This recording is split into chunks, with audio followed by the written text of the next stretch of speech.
I've got about apparently 5 or 6 minutes to say the most useful things I can think of. I'm going to do my best. It was suggested that I distill things down to three items. I think I'll go with 4, and I'll try. I think these are pretty important ones. Some of them are going to sound like, well, you've heard it before, but it's worth re-emphasizing. I think the first is you need to work, depending upon how well you want to do, and particularly if you're starting a company, you need to work super hard. So what does super hard mean? Well, when my brother and I were starting our first company, instead of getting an apartment, we just rented a small office and we slept on the couch. And we showered at the YMCA, and we're so hard up we had just one computer. So the website was up during the day, and I was coding at night. 7 days a week, all the time. And I sort of briefly had a girlfriend in that period, and in order to be with me, she had to sleep in the office. So work hard, like every waking hour. That's the thing I would say, particularly if you're starting a company. And if you do simple math, say like, okay, if somebody else is working 50 hours and you're working 100, you'll get twice as much done in the course of a year as the other company.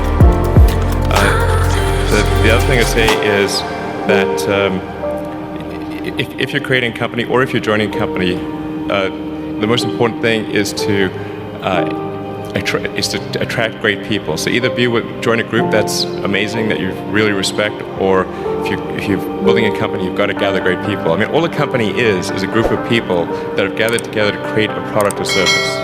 And so depending upon how talented and hardworking that group is, and the degree to which they're focused cohesively in a good direction, that will determine the success of the company. So do everything you can to gather great people if you're creating a company. Then I'd say focus on signal over noise. A lot of companies get confused. They spend money on things that don't actually make the product better. So, for example, at Tesla, we've never spent any money on advertising. We put all of the money into R&D and manufacturing and design to try to make the car as good as possible. I think that's the way to go.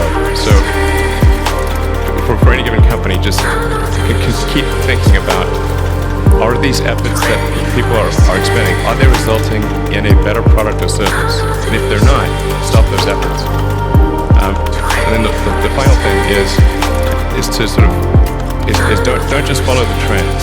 So you may have heard me say that it's good to think in terms of the physics approach or first principles, which is, rather than reasoning by analogy, you boil things down to the most fundamental truths you can imagine, and you reason up from there.